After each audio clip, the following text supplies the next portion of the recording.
Palabra de vida. Evangelio de hoy. Padre Carlos Yepes.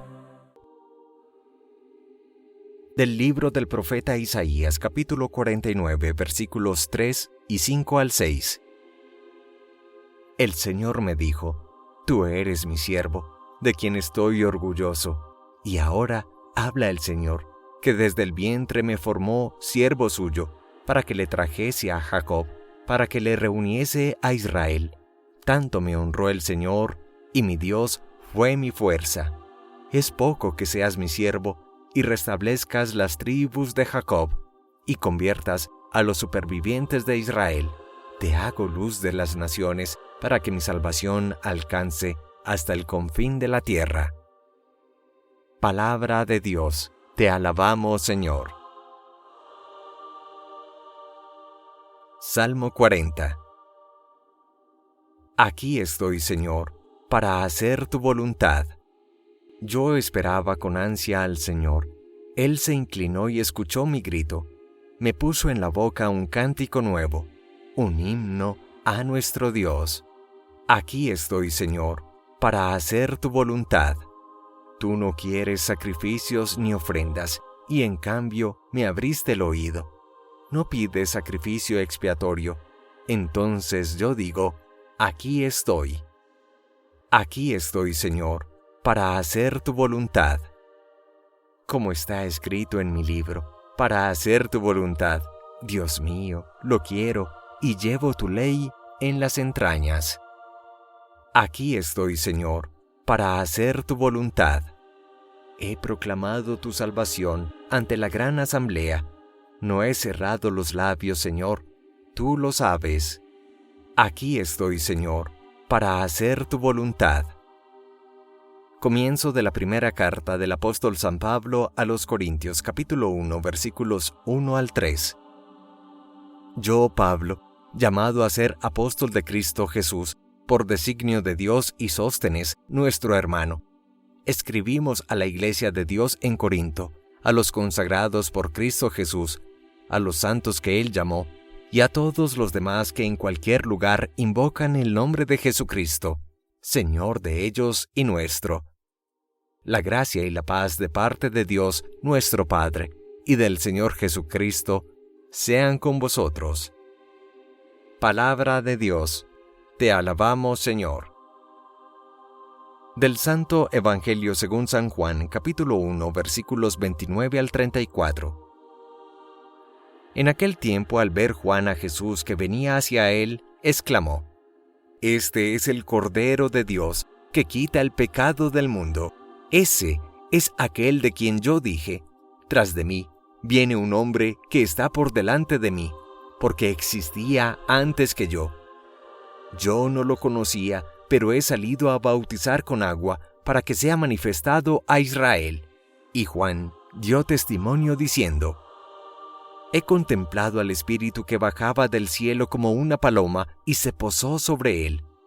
Yo no lo conocía, pero el que me envió a bautizar con agua me dijo: Aquel sobre quien veas bajar el Espíritu y posarse sobre él, ese es el que ha de bautizar con Espíritu Santo. Y yo lo he visto, y he dado testimonio de que este es el Hijo de Dios. Palabra del Señor. Gloria a ti, Señor Jesús. El precioso texto del Evangelio de hoy, tomado de San Juan en el capítulo 1, nos muestra cómo Jesús es el Cordero de Dios que quita el pecado del mundo.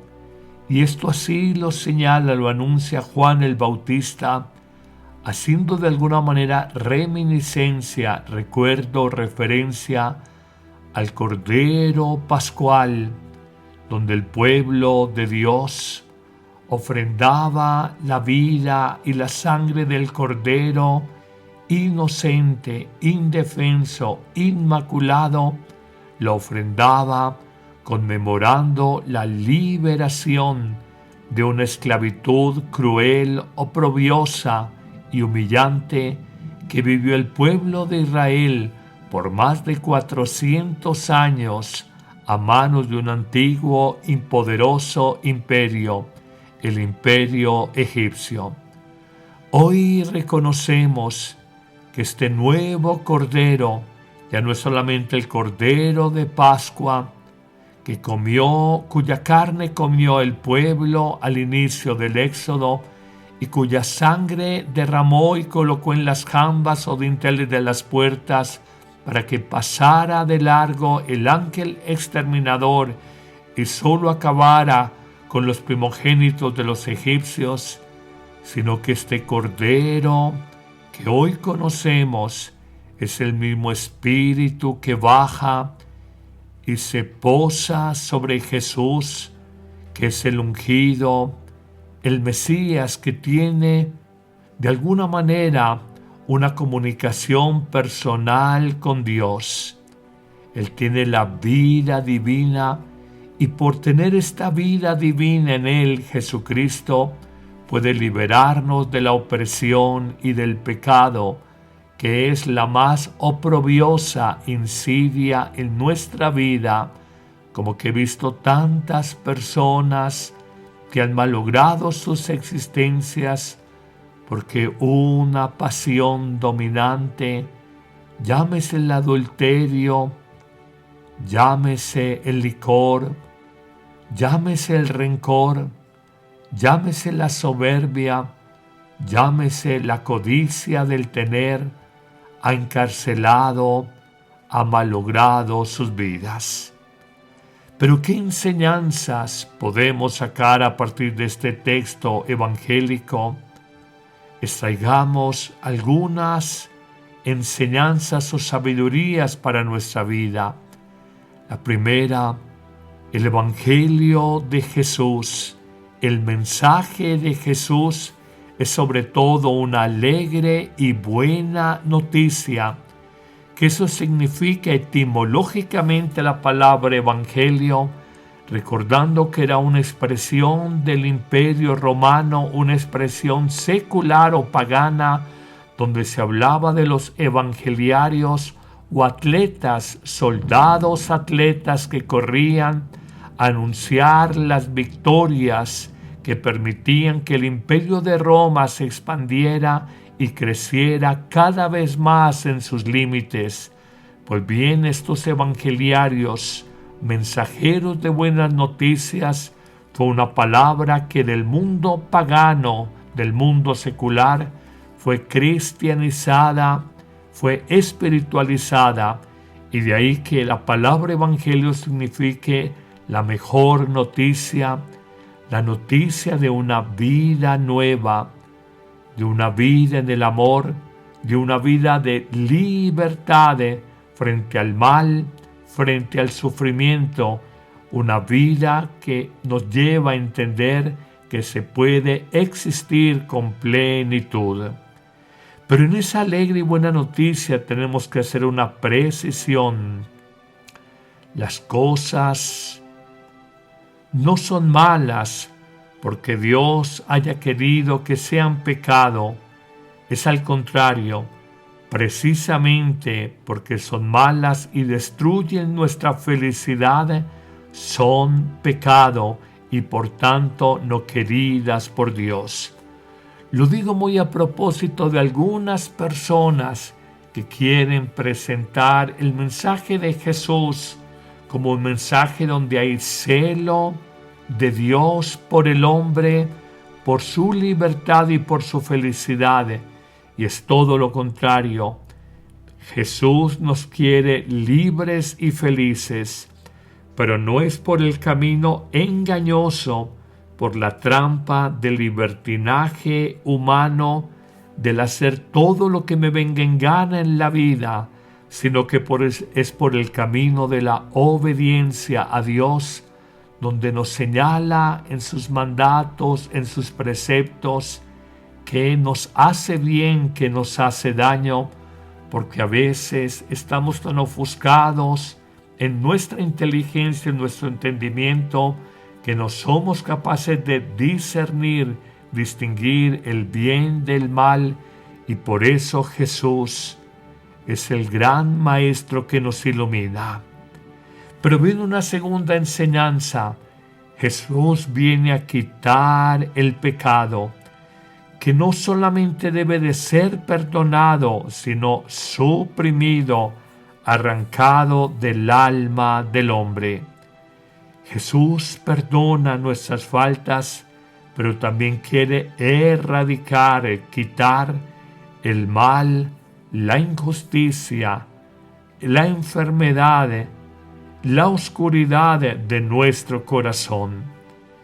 Lo diré con palabras muy sencillas: mata el pecado del mundo. Jesús mata ese pecado del mundo desde el don de su propia muerte redentora en la cruz. Jesús quita el pecado del mundo, suprime el pecado del mundo, atando ese pecado a la cruz y en su entrega redentora hasta la misma muerte. Por eso Cristo, y solo Cristo, como lo dirá Juan el Bautista, es el único capaz de ser la ofrenda inmaculada, el cordero ofrendado que quita el pecado, la raíz del mal que hay en nuestro corazón. Pero podemos agregar en una tercera enseñanza que Juan nos propone un bautismo distinto del simple bautismo o baño de inmersión para perdonar el pecado, sino que nos propone ir más allá y además de proponer un bautismo en el perdón de los pecados o para el perdón de los pecados, nos propone con la persona de Jesús un bautismo en el Espíritu. ¿Qué significa esto?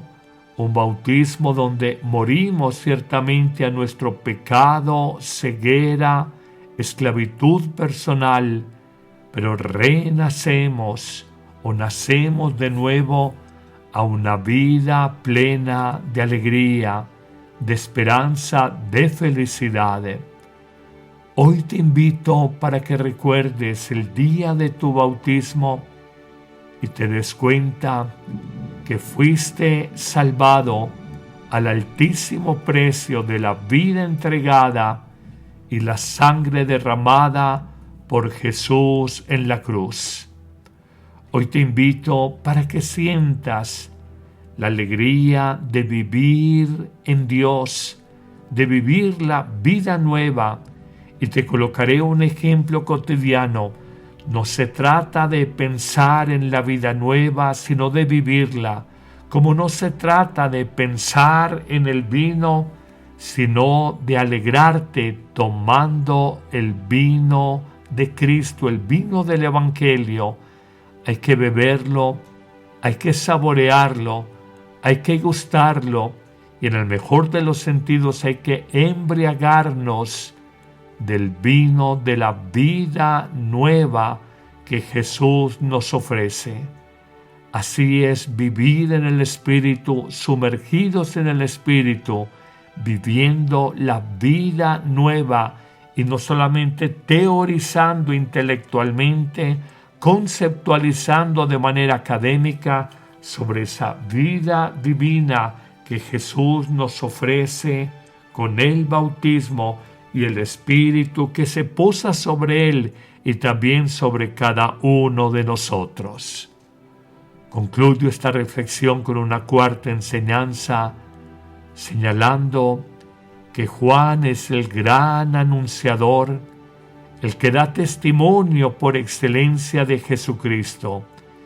Y te pregunto, hoy, a ejemplo de Juan, con tu vida en justicia, con tu vida en el perdón de las ofensas, con tu vida en amor y servicio a los demás, das testimonio de Cristo, actualizas el misterio del amor liberador de Dios, manifestado en la vida de Jesús, en la pasión, muerte y resurrección de Jesús.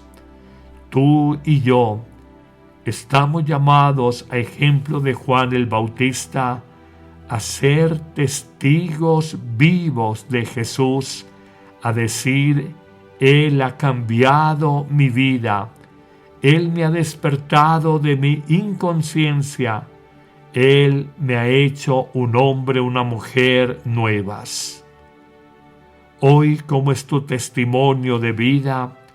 Hoy te pregunto, ¿ese testimonio existencial, ese ejemplo de vida, ayuda a los demás a creer más en Dios? ¿O por el contrario, tu falta de testimonio aleja a tus familiares y amigos de Dios?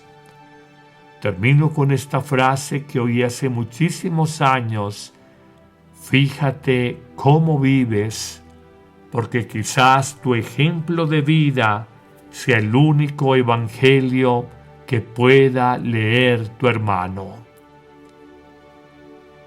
Que el Señor nos bendiga en abundancia en este día del Señor, en el nombre del Padre y del Hijo y del Espíritu Santo.